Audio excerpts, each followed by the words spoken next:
Hello friends, welcome to economics class. Today our topic is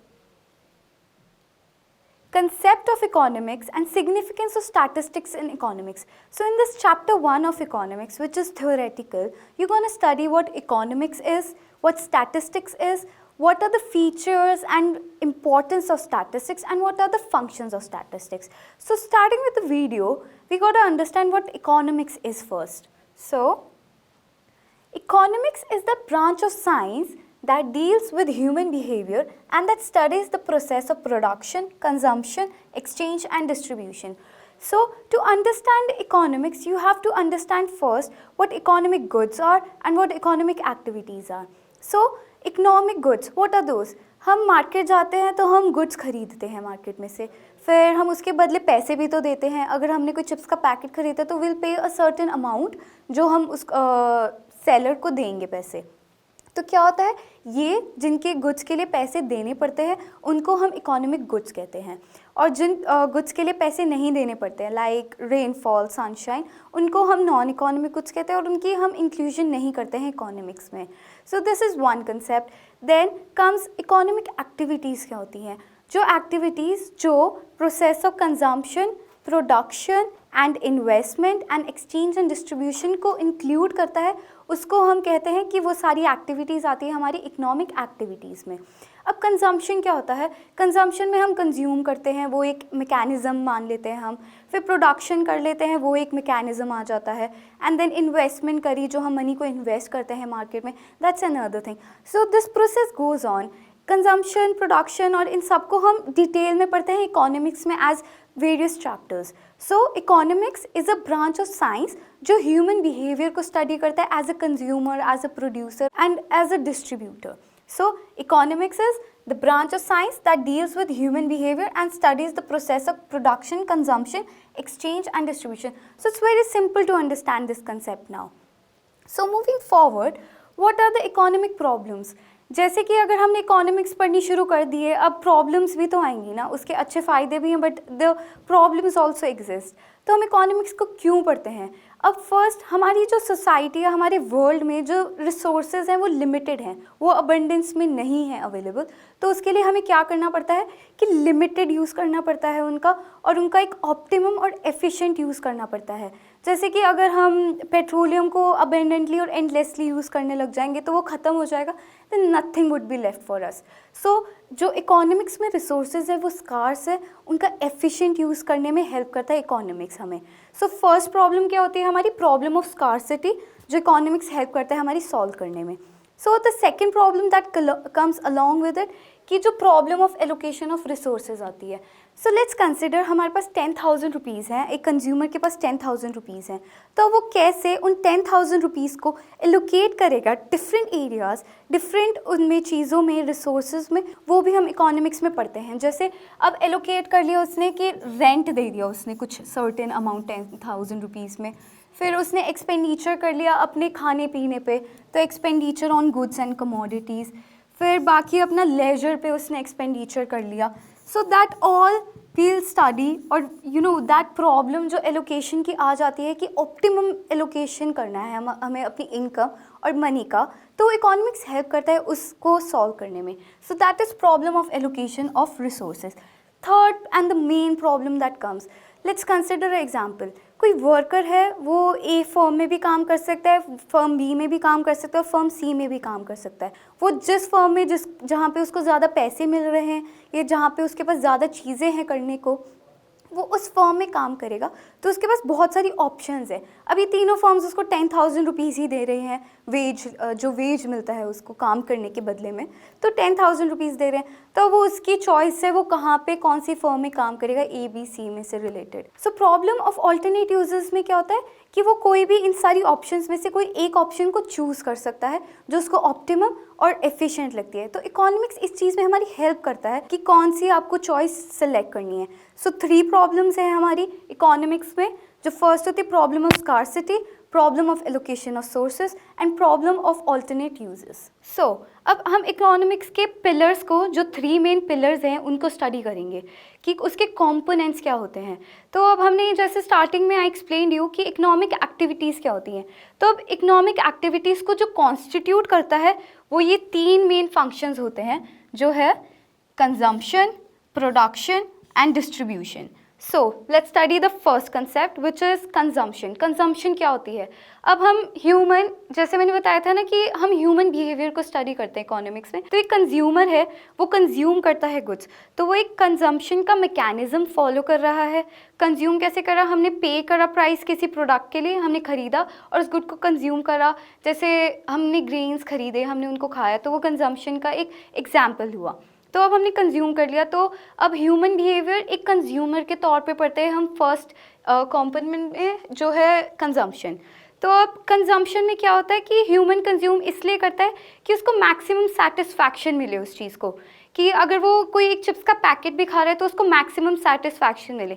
अगर उसको maximum satisfaction नहीं मिलेगी तो कंजम्पशन एक वेग या बिल्कुल ही एक बेकार का वो मैकेनिज़्म या प्रोसेस हो जाता है। तो कंजम्पशन में ह्यूमन बिहेवियर कंज्यूमर का ऐसा होता है कि जिसमें उसको मैक्सिमम सेटिस्फैक्शन चाहिए होती है। सो कंजम्पशन में मैक्सिमम सेटिस्फैक्शन चाहिए होती है।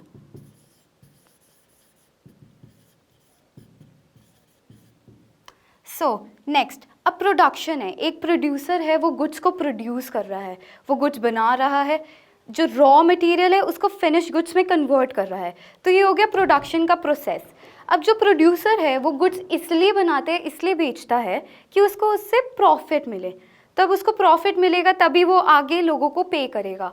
तो अब हम प्रोडक्शन के 4 एलिमेंट्स को पढ़ते हैं, जो कि है land, labour, capital and entrepreneurship.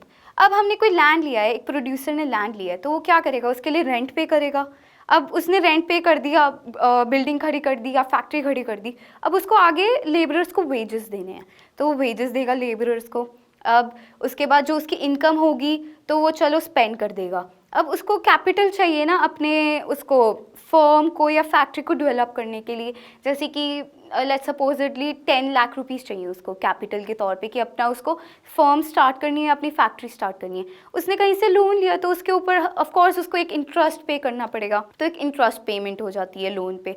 अब एंटरप्रेन्योरशिप क्या होती है? एंटरप्रेन्योरशिप है कि उसको एक फर्म खड़ी करी, उधर लोगों को रखना पड़ेगा, उसके पार्टनर्स होंगे बहुत सारे, पार्टनर्स को प्रॉफिट भी पे करना पड़ता है ना, कि जितना प्रॉफिट या रेवेन्यू आता है कंपनी के पास उसको अब प्रॉफिट के तौर में उसको अपने पार्टनर्स में उसको डिवाइड करना पड़ेगा। तो लैंड में क्या जाता है? रेंट, लेबर के पास जाता है वेजेस, फिर कैपिटल के पास कैपिटल पे इंटरेस्ट जाता है, और एंटरप्रेन्योरशिप में प्रॉफिट डिवाइड होता है। तो अब प्रोडक्शन में जितनी भी एक प्रोड्यूसर की इनकम आई वो अब उस इनकम को डिवाइड करेगा वेरियस फैक्टर्स या एलिमेंट्स ऑफ प्रोडक्शन में। सो प्रोडक्शन में एक तो प्रोड्यूसर को मैक्सिमाइजेशन ऑफ प्रॉफिट करनी पड़ती है कि वो इन सभी फैक्टर्स को पे करता है। तो जो एक प्रोड्यूसर है वो प्रोड्यूस इसलिए करता है कि उसको मैक्सिमाइजेशन ऑफ प्रॉफिट मिल जाए। तो human behaviour of a producer is to maximise profit. So इसमें क्या आ जाएगा? Human behaviour maximisation of profit. So next, the third element is distribution. अब प्रोडक्शन करके हमने इनकम तो प्रोडक्शन करके इनकम हमने बना ली, हमारी इनकम हो गई, लेट्स सपोजिटली 1 लाख रुपीज़ की इनकम होगी एक प्रोड्यूसर की। अब हमने जैसे बोला रेंट देगा, तो रेंट भी किसी ह्यूमन के पास जाएगा। अब लेबर है, लेबर के पास वेजेस जाएंगे, वो भी ह्यूमन्स है अगेन। फिर कैपिटल इंटरेस्ट है, वो भी किसी ह्यूमन के पास जाएगा। अब जो प्रॉफिट है वो भी ऑफ कोर्स ह्यूमन्स के पास जाएगा। तो वो डिस्ट्रीब्यूशन करेगा, जो भी उसकी इनकम है उसकी डिस्ट्रीब्यूशन होगी वेरियस फैक्टर्स में। तो अब डिस्ट्रीब्यूशन कैसे इंपॉर्टेंट होती है इकोनॉमिक्स में, कि जितनी हमारी जो सोसाइटी है, जितनी उनकी हमारी पॉपुलेशन बढ़ेगी उतनी उनकी इनकम भी बढ़ेगी। तो ऐसे क्या होता है कि जितनी इनकम होगी उस पॉपुलेशन की उतनी हमारी जीडीपी या नेशनल इनकम होगी। अब जीडीपी क्या होती है कि हमारी कंट्री की ग्रोथ कितनी है और डेवलपमेंट कितने रेट से बढ़ रही है। तो जितनी इनकम होती है उतनी हमारी जीडीपी भी बढ़ती है। So distribution is important because वो हमारी नेशनल इनकम को एक्सप्लेन करता है और कैसे प्रॉपर एलोकेशन ऑफ इनकम हो रही है वेरियस फैक्टर्स ऑफ प्रोडक्शन में। So these are the various factors or components. These are known as the 3 pillars. अब जो आगे आप इकोनॉमिक्स पढ़ोगे तो उसमें यही पढ़ेंगे हम, कंजम्पशन के बारे में, कंजम्पशन के आगे और भी चीज़ें होती हैं उनके बारे में एज अ फंक्शन उसे पढ़ेंगे, प्रोडक्शन को भी एज अ फंक्शन पढ़ेंगे, और फिर डिस्ट्रीब्यूशन में हम नेशनल इनकम भी पढ़ेंगे.